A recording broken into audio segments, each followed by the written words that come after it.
Жаймен Керемет пирамида жақтан ең лас ауданына көшеміз. Халық арасында Қоқыс қала деп аталатын ауданға жол тарттым. Ол ауданға бүкіл Каир қаласынан барлық қоқыс келеді екен.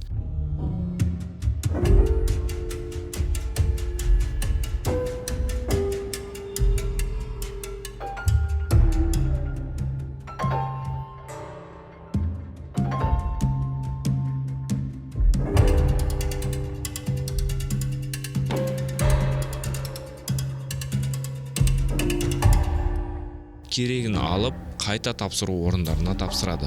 Сол жұмыстардың барлығын атқаратын адамдар осы жерде күніне $5 шамасында ақша табады. Теңгемен 2000-2500 теңге. Осы жерде мыңдаған адам сұрыптап соның бәрін бөледі.